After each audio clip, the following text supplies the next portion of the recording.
Salam sejahtera bagi kita semua. Bapak, Ibu, saudara-saudara yang dikasihi Tuhan, mari kita mulai acara kebaktian kita pada hari Minggu ini. Kita bernyanyi dari Kidung Jemaat nomor 14 ayat 1 sampai dengan ayat 2.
Di dalam nama Allah Bapa dan nama anaknya Tuhan Yesus Kristus dan nama Roh Kudus yang menciptakan langit dan bumi. Amin. Bumi penuh dengan kasih setia Tuhan. Oleh karena firman Tuhan, langit telah dijadikan. Bersorak-sorailah hai orang-orang benar dalam Tuhan, sebab memuji-muji itu layak bagi orang-orang jujur. Haleluya.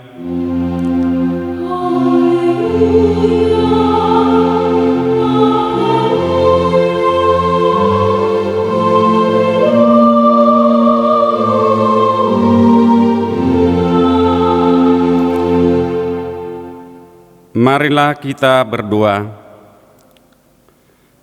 Ya Tuhan Allah Bapa kami yang di surga, berikanlah Roh Kudus ke dalam hati kami, agar kami terhibur karena kebangkitan anak-Mu Yesus Kristus Tuhan kami, supaya iman kami semakin kuat dan penuh pengharapan yang hidup, agar kami selalu mengingat bahwa kami bangkit dari kematian seperti Tuhan Yesus Kristus Tuhan kami.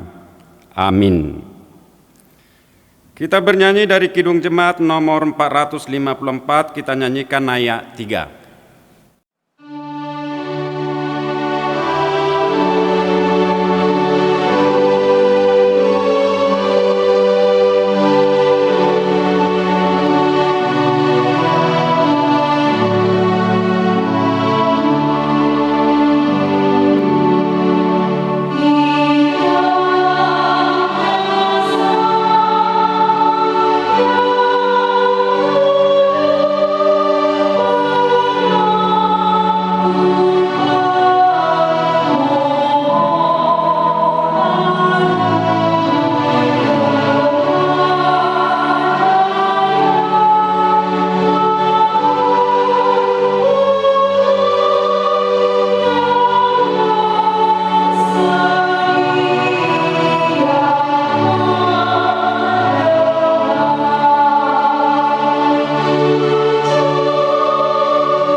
Marilah kita mendengar hukum Tuhan yang tertulis dalam surat Paulus kepada jemaat Efesus, pasal yang keempat ayat 32.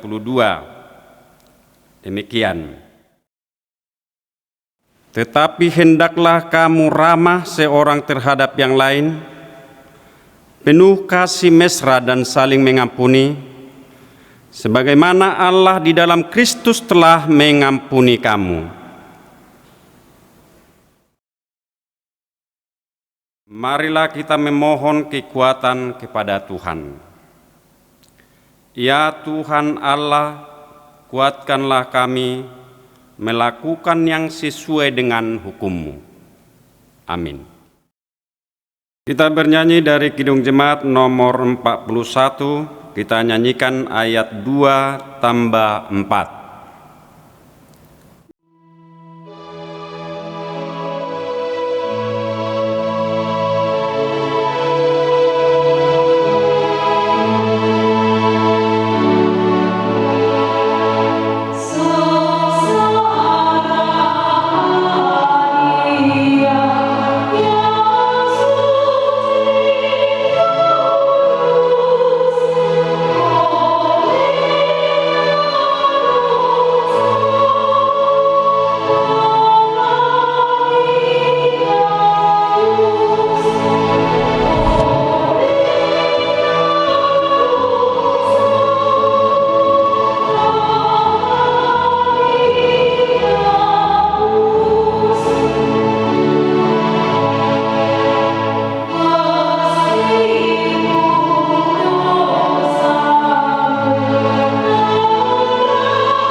Marilah kita merendahkan diri untuk mengaku dosa kita. Kita berdoa. Ya Tuhan Allah Bapa yang Maha Kasih, kami berkumpul bersama-sama berdoa padamu, bukan karena kebenaran kami, melainkan hanyalah karena belas kasihan-Mu yang besar. Kasihanilah dan ampunilah segala dosa dan kesalahan kami. Bangunkanlah hati dan jiwa kami, supaya kami dapat meninggalkan segala perbuatan kami yang jahat, dan kami beroleh hidup yang baru di dalam Yesus Kristus Tuhan kami. Amin.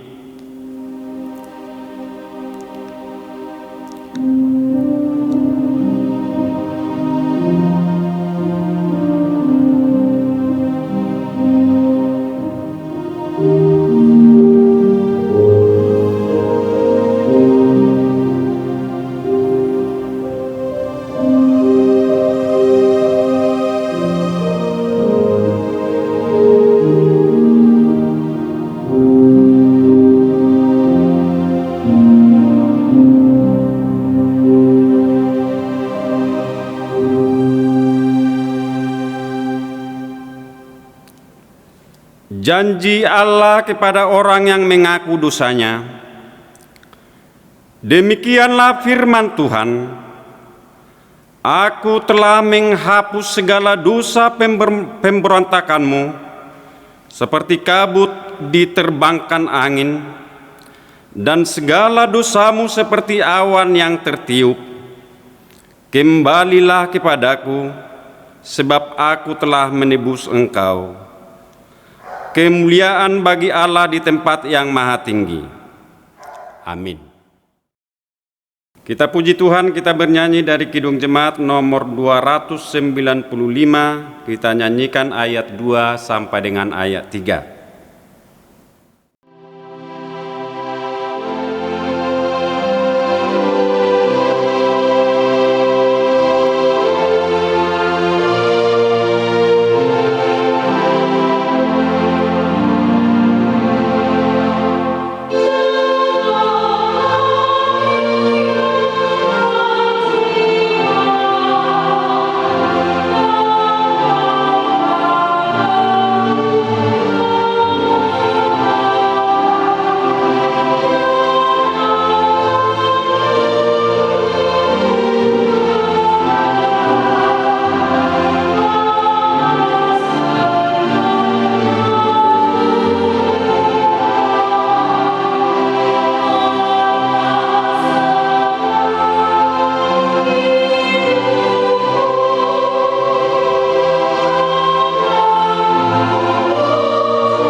Marilah kita mendengar firman Tuhan yang ditetapkan untuk hari Minggu ini, tertulis dalam kitab Bilangan pasal yang ke-14 dimulai dari ayat 17 sampai dengan ayat 19.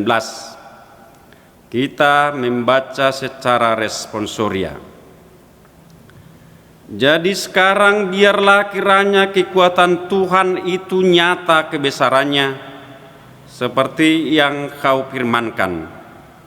Tuhan itu berpanjangan sabar dan kasih setianya berlimpah-limpah. Ia mengampuni kesalahan dan pelanggaran, tetapi sekali-kali tidak membebaskan orang yang bersalah dari hukuman. Bahkan ia membalaskan kesalahan bapa kepada anak-anaknya, kepada keturunan yang ketiga dan keempat. Ampunilah kiranya kesalahan bangsa ini sesuai dengan kebesaran kasih setiamu, seperti engkau telah mengampuni bangsa ini, mulai dari Mesir sampai kemari. Demikian firman Tuhan. Berbahagialah orang yang mendengar firman Allah, serta memeliharanya. Amin. Kita bernyanyi dari Kidung Jemaat nomor 460 ayat 3.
Marilah kita bersama-sama mengaku iman kepercayaan kita, sebagaimana teman-teman seiman di seluruh dunia.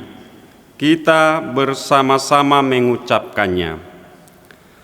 Aku percaya kepada Allah, Bapa yang Maha Kuasa, Khalik langit dan bumi.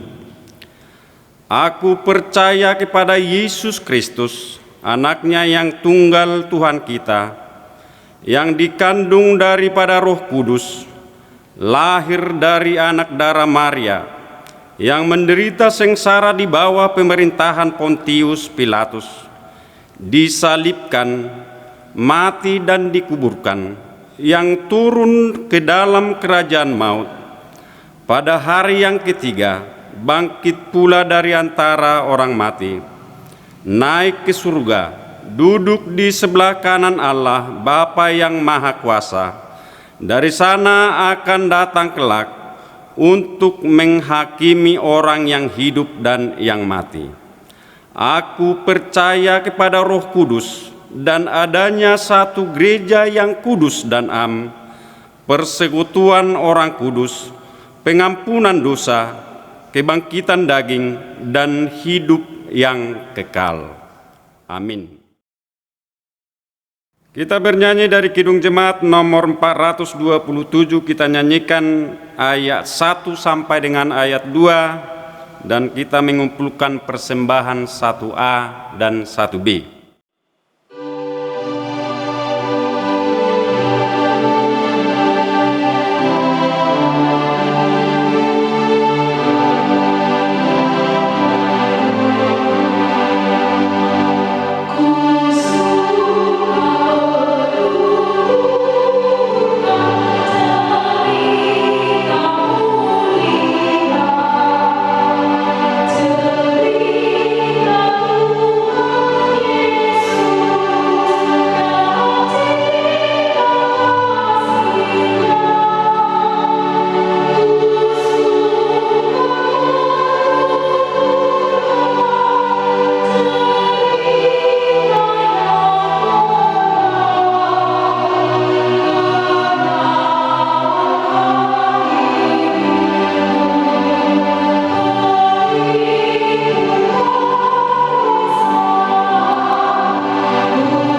damai sejahtera Allah yang melampaui segala akal akan memelihara hati dan pikiranmu di dalam Kristus Yesus Tuhan kita.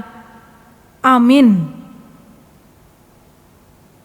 Firman Tuhan yang menjadi nats khotbah bagi kita pada Minggu Misericordias Domini saat ini, yakni tertulis di surat Paulus kepada jemaat di Roma pasal 3 ayat 1 sampai dengan ayatnya yang ke-8. Demikian firman Tuhan. Jika demikian, apakah kelebihan orang Yahudi dan apakah gunanya sunat? Banyak sekali dan di dalam segala hal. Pertama-tama, sebab kepada merekalah dipercayakan firman Allah. Jadi bagaimana jika di antara mereka ada yang tidak setia? Dapatkah ketidaksetiaan itu membatalkan kesetiaan Allah? Sekali-kali tidak.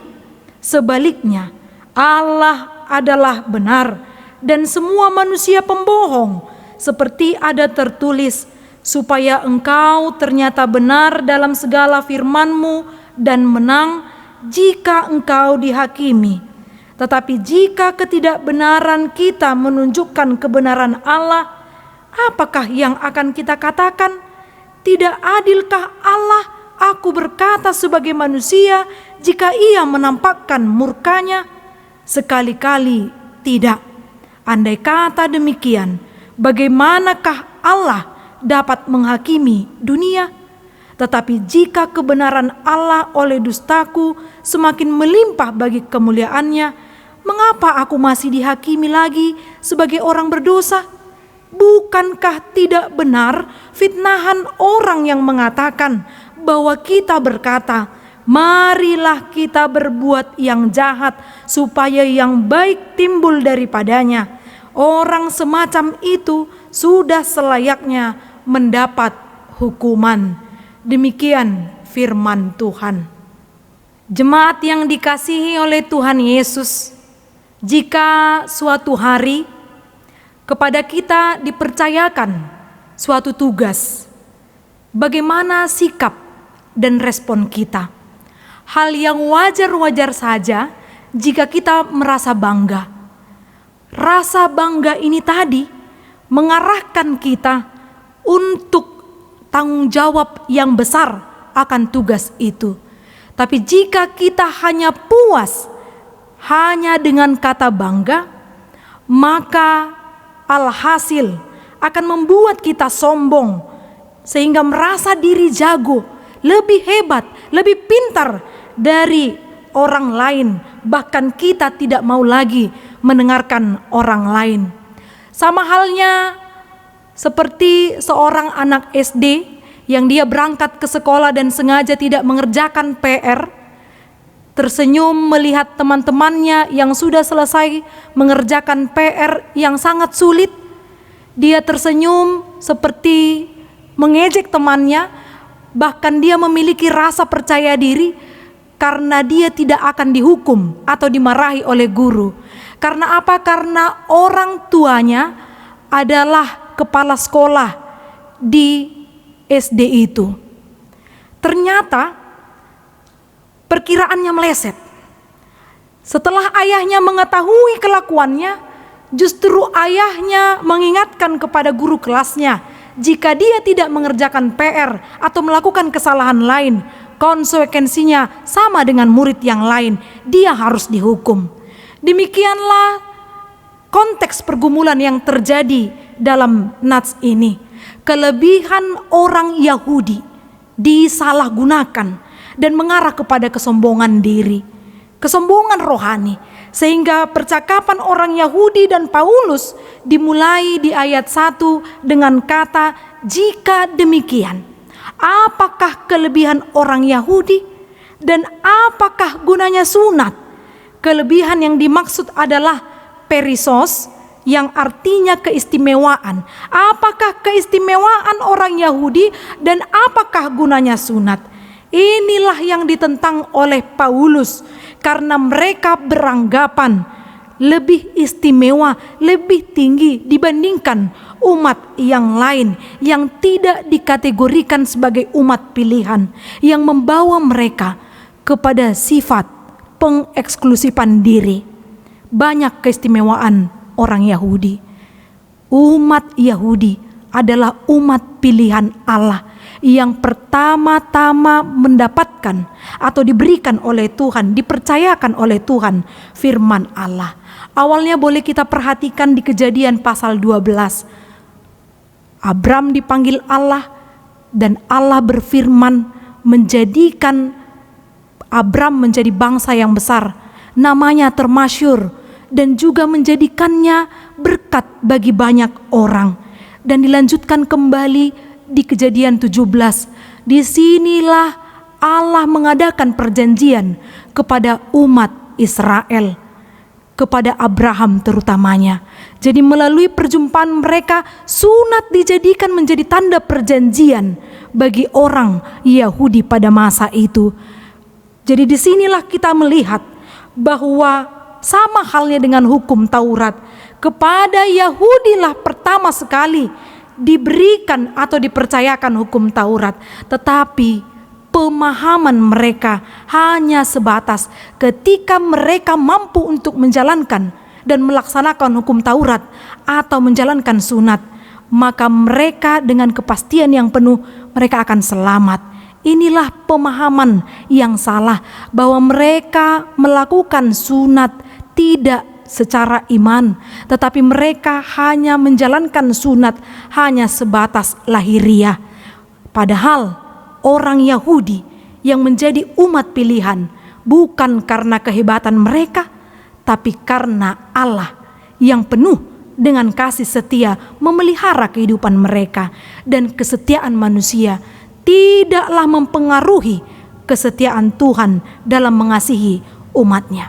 Namun sama seperti anak SD tadi yang memiliki status istimewa karena dia adalah anak kepala sekolah, demikian halnya bangsa Israel memiliki status istimewa sebagai bangsa pilihan Tuhan.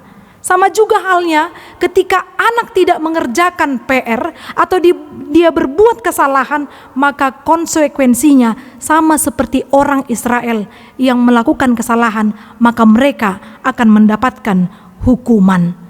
Keistimewaan bukanlah salah satu sarana untuk melegalkan dosa dengan meniadakan hukuman.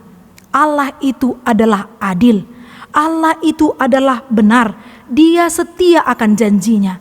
Yang berbohong justru orang yang dipilihnya atau manusia. Di epistel tadi dikatakan Tuhan itu berpanjangan sabar dan kasih setianya melimpah-limpah. Ia mengampuni dan ia membalaskan kesalahan kepada anak-anaknya, kepada keturunan yang ketiga dan yang keempat. Dan kita bisa melihat dari percakapan mereka di ayat yang terakhir, ada yang berpikir bahwa dengan melihat perbuatan orang Yahudi yang berbohong atau bersalah terhadap Allah, maka kebenaran akan terlihat. Sebaliknya, Allah jangan menghukum yang berdosa. Dengan menghukumnya, maka tersingkaplah kebenaran Allah yang setia. Menurut mereka bahwa melalui kejahatan yang dilakukan orang Yahudi, maka terlihatlah kebenaran. Mereka menyampaikannya dengan mengatakan, marilah kita berbuat yang jahat supaya yang baik timbul daripadanya. Ini sama istilahnya, mari kita berperang supaya damai itu sampai kepada kita. Ini tidak mungkin dan ini konyol. Pemahaman yang demikian dikatakan pada nats ini sebagai fitnah dan sesat. Seolah-olah kejahatan dapat mendatangkan kebaikan. Padahal kejahatan ini memperanakkan kejahatan dan bertambahlah dosa di muka bumi ini. Di manakah letak keadilan dan kebenaran Allah? Bahwa Allah tidak memandang bulu. Allah tidak membeda-bedakan. Di hata batak di dok, dang mardikan di batak. Justru dalam penghakiman atau penghukumannya terlihat keadilan yang berbingkai kasih setia. Tuntunannya ajaib. Allah membuka jalan bagi kita untuk sampai kepada pertobatan. Dia membuka peluang. Sekarang kita sebagai umat yang berdosa, apakah kita mau menerima pengampunan dosa melalui kasih karunia yang diberikan oleh anaknya Tuhan Yesus Kristus yang menjadi jaminan untuk kita memperoleh keselamatan dan pembebasan. Kita sebagai orang-orang percaya, orang-orang pilihan Tuhan, bangsa yang terpilih, imamat yang rajani, bangsa yang kudus, umat kepunyaan Allah sendiri, supaya kita memberitakan perbuatan-perbuatan besar dari Dia yang telah memanggil kamu keluar dari kegelapan kepada terangnya yang ajaib. Tak ada yang dapat disombongkan, saudara-saudari. Keistimewaan yang diberikan pada kita seluruhnya menuntut kita dengan tanggung jawab yang besar sebagai orang Kristen. Jika Yahudi sempat memegahkan diri, Paulus mengatakan, orang Yahudi sejati ialah dia yang tidak nampak kejadiannya, dan sunat adalah sunat di dalam hati secara rohani, bukan secara hurufiah. Maka pujian baginya datang bukan dari manusia, melainkan dari Allah.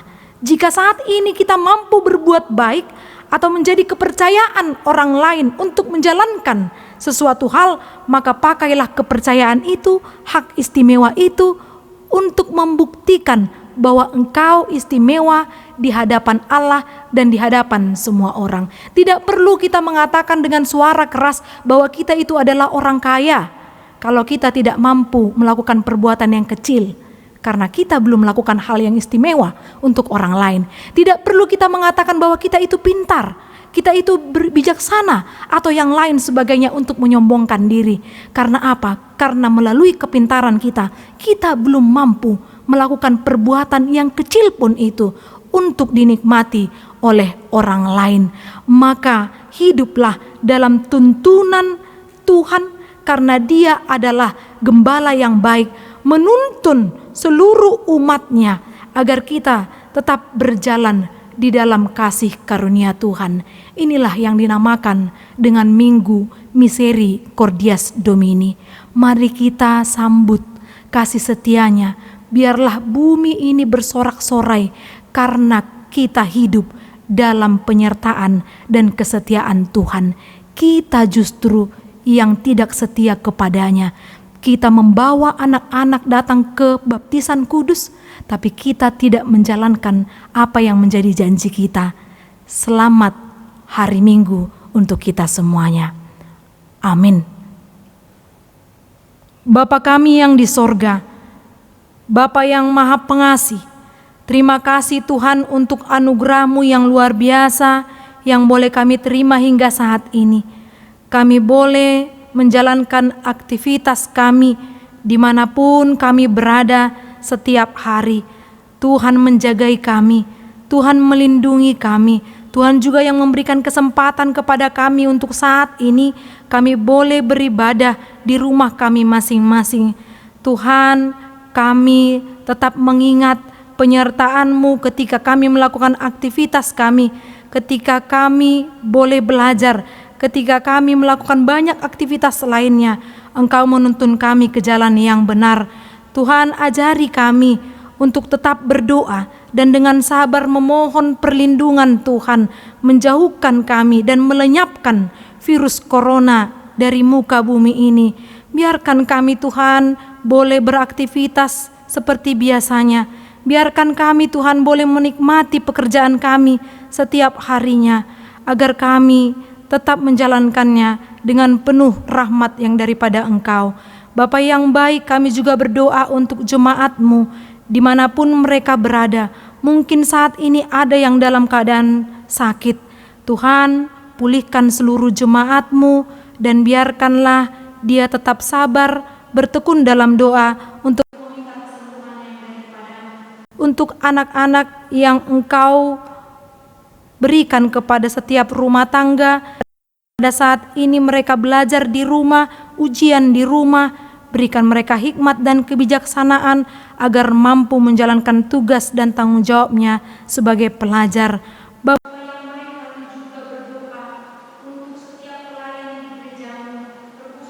HKBP Resort Koserna, Tuhan juga yang memampukan kami untuk mau juga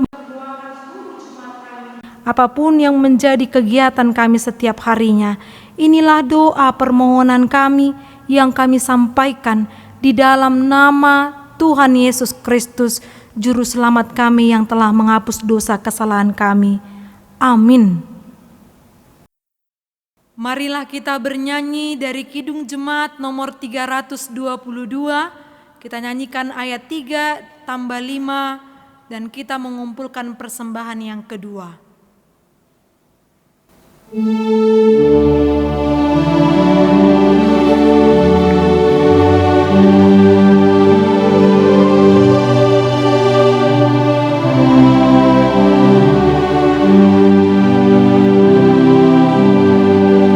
Syukur bagi Dia, Gembala setia yang jaga tetap, anugerahnya jua hariku semua terang dan gelap.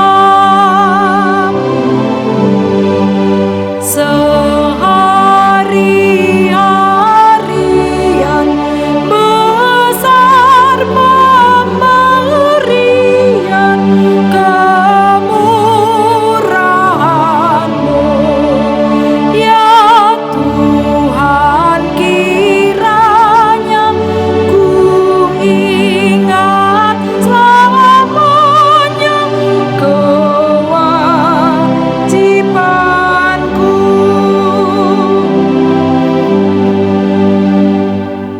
Marilah kita berdoa untuk menyerahkan persembahan kita kepada Tuhan. Ya Allah Bapa kami yang di surga, kami mengaku bahwa Tuhan adalah sumber dari segala karunia yang melimpah dalam kehidupan kami masing-masing. Sebagian daripada karunia itu kami serahkan kembali sebagai persembahan kepada Tuhan. Terimalah dan berkatilah persembahan umat-Mu ini, agar dapat kami pergunakan untuk pekerjaan dan pelayanan kerajaan Tuhan di dunia ini.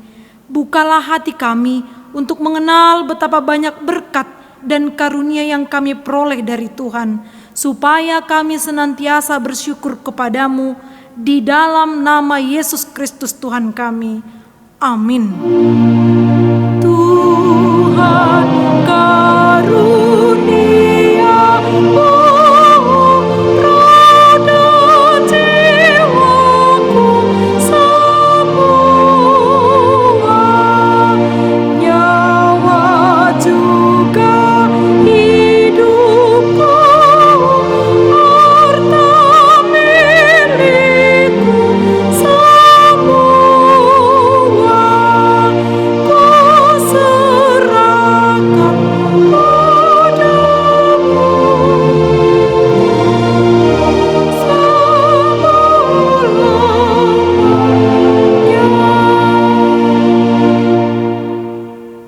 Bapa kami yang di surga, dikuduskanlah nama-Mu, datanglah kerajaan-Mu, jadilah kehendak-Mu di bumi seperti di surga. Berikanlah kami pada hari ini makanan kami yang secukupnya, dan ampunilah kami akan kesalahan kami, seperti kami juga telah mengampuni orang yang bersalah kepada kami. Dan janganlah membawa kami ke dalam pencobaan, tetapi lepaskanlah kami daripada yang jahat. Karena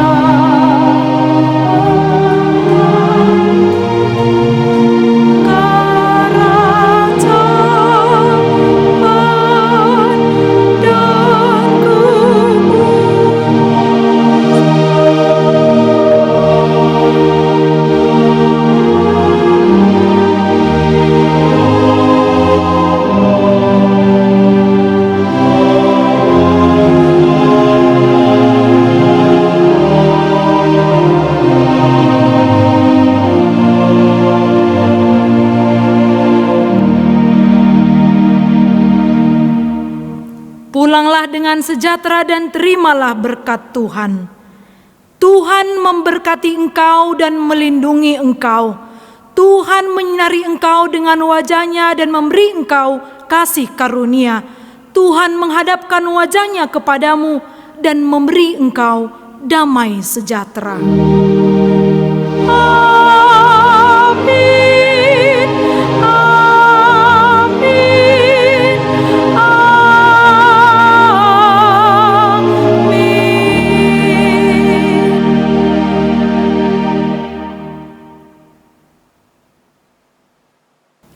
Selamat hari Minggu.